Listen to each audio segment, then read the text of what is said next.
नमस्कार दोस्तों।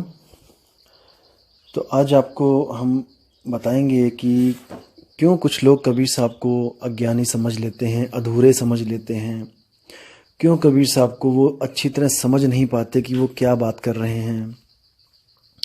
बाणियाँ उनकी ही लेंगे, अपना जो उल्लू सीधा करना जिसको कहते हैं कि अपनी बात मनवाने के लिए प्रमाणित उनकी ही बाणियाँ लेंगे कि देखो कबीर साहब भी कह रहे हैं। लेकिन सारा कुछ सिद्ध करने के बाद क्या कहेंगे कि हाँ देखो कबीर साहब ये कहते थे, लेकिन उनको उस चीज़ का ज्ञान नहीं था, इसलिए वो किसी सतलोक नामक किसी निम्न लोक में चले जाते हैं और जन्म मरण में फंसे रह जाते हैं।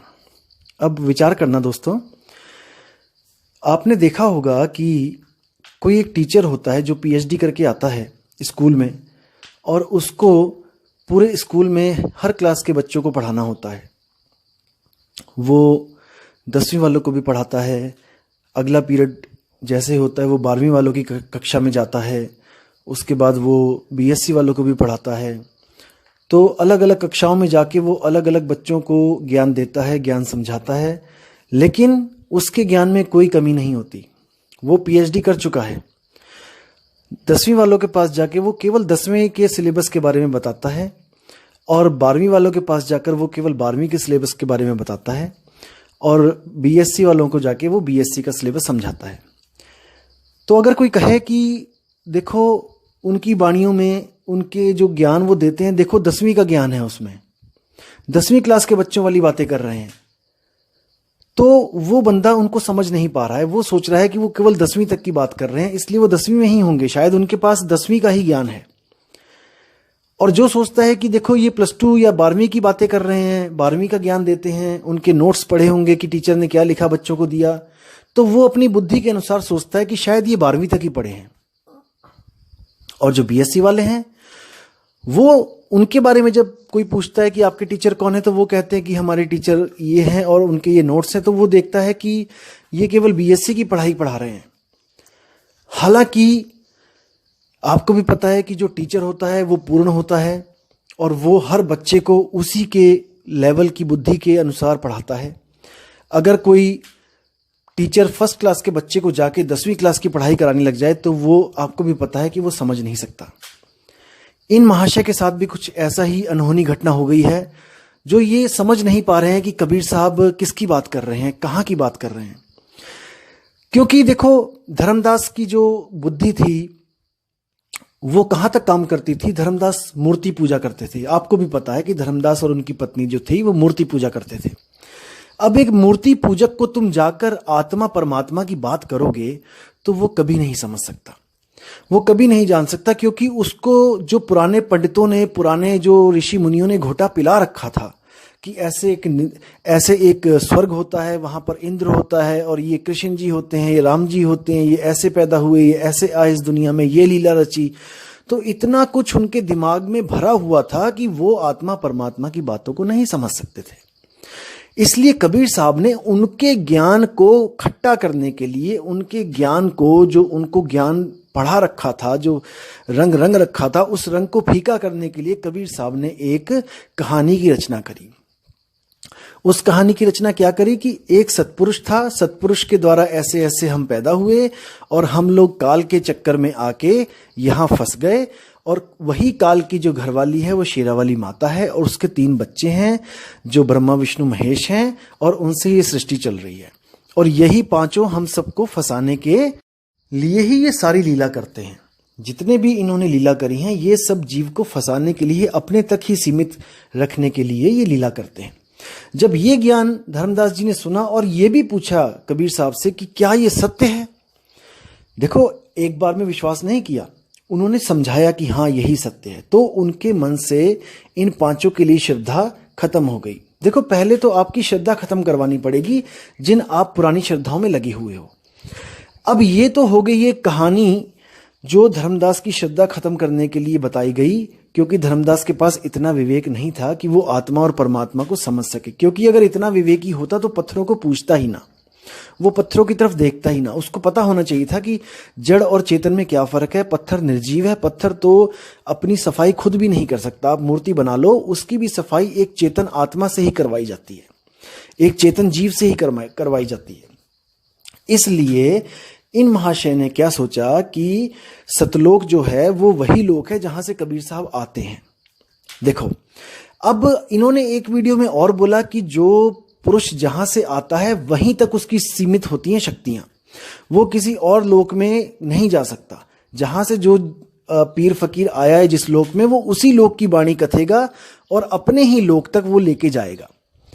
अब सोचो, अगर कबीर साहब केवल सतलोक से आए हैं, जो इसके कहने के अनुसार जो निम्न लोक है, तो कबीर साहब की वाणियों में अलख लोक, अगम लोक, अनामी लोक के पुरुषों की व्याख्या क्यों है कि वहां पर जाओगे, सतलोक तक जाओगे तो इतने करोड़ सूर्य का प्रकाश होगा, आगे अलख लोक में जाओगे तो अरबों सूर्य का होगा, आगे लोक में जाओगे खरबों सूर्य का होगा। क्या कबीर साहब वहां गए हैं? क्या कबीर साहब ने वहां जाके अलग अलग पुरुषों को देखा है? अगर उन्होंने पुरुषों को देखा है जो आगे से आगे और ज्यादा खरबों अरबों सूरज के जो है समान प्रकाशित है, तो वो वापस सतलोक में क्यों आएंगे? क्योंकि सतलोक से ज्यादा तो अलख लोक में सूरज चमक रहे हैं, उससे ज्यादा तो अकह लोक में चमक रहे हैं, अनामी लोक में चमक रहे हैं। तो कोई अपनी आत्मा के साथ इतना बड़ा धोखा कैसे कर सकता है कि वो अच्छी वस्तु छोड़ के घटिया लोक में आ जाए? आप खुद सोचिए, आपके पास मौका है कोई भी चीज लेने का बाजार से, आप अच्छी चीज लेके आओगे कि घटिया चीज लेके आओगे, और परख करने के बाद आपको पता भी लग गया कि ये आदमी घटिया चीज दे रहा है, तो क्या आप उस चीज को आप उसको एक्सेप्ट करोगे? कभी नहीं करोगे। तो इसकी बुद्धि जो है वहीं तक चल रही है जहां तक ये चलाना चाहता है। जहां तो इसको लगता है कि आत्मज्ञान के कुछ प्रमाण देने चाहिए, वहां तो ये कबीर साहब की वाणियां आपको प्रमाणित कर देता है कि देखो कबीर साहब कह रहे हैं कि आत्मा के बारे में ऐसे ऐसे कह रहे हैं। लेकिन क्योंकि इसको स्वयं को सिद्ध करना है और बाकियों को नकली बताना है, इसलिए ये उनकी 10वीं क्लास की जो वाणियां हैं उस टीचर की, वो वाणियां दिखा देता है कि देखो ये कबीर साहब की वाणियां ये कह रही हैं। अरे भाई, कबीर साहब 10वीं वाले को भी पढ़ा रहे हैं, कबीर साहब 12वीं वाले को भी पढ़ा रहे हैं, कबीर साहब पीएचडी वालों को भी पढ़ा रहे हैं, क्योंकि वो ऑलराउंडर हैं। उनको सब पता है कि कौन कितने पानी में है। लेकिन आप समझ नहीं पाए, इसलिए आपको ऐसा लगता है कि शायद वो अज्ञानी है। असल में बात यही है, कबीर साहब ने कभी नहीं कहा कि किसी लोक में जाओ, कभी नहीं कहा। सतलोक एक इशारा है, सतलोक एक सैन है। वो कैसी सैन है, वो क्या है सतलोक, मैं आज आपको क्लियर करता हूं। सतलोक, लोक क्या होता है? जहां पर कोई भी निवास करता है वही लोक होता है। और सत्य क्या होता है? जो कभी खंडित नहीं होता, जो कभी खत्म नहीं होता, जो शाश्वत है। जब हम सुरती की बात करते हैं तो सुरती इस वक्त 3 लोक में उलझी पड़ी है। 3 लोक का मतलब क्या है? ये सूरज चांद सितारे नहीं, ये शरीर है। इसी शरीर में 3 लोक हैं। जो पिंडे सो ब्रह्मंडे, जो बाहर आपको ब्रह्मांड दिखाई दे रहा है वही सूक्ष्म रूप में इस पिंड में डिट्टो कॉपी है। तो साहिब कहते हैं, सुरत फसी संसार में तासे परगेव दूर, सुरत बांध स्थिर करो आठों पहर हुजूर। जो सुरती फंसी है इस देह में फंसी है। और 3 लोक क्या है?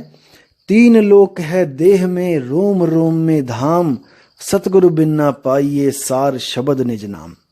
अब इन्होंने बोला है कि 3 लोक है देह में, इसी देह में तीनों लोक की कॉपी आपको मिल जाएगी। और सुरती इन्हीं 3 लोक के चक्कर में फंसी है। इन 3 लोक से जो न्यारा, यानी शरीर है 3 लोक, अब शरीर से न्यारा क्या है? वो है आत्मा। जब तक वो आत्मा को नहीं प्राप्त करेगी, जब तक वो इस ही शरीर में रहेगी और इसी शरीर से जन्म और मरण के चक्कर में पड़ी रहेगी।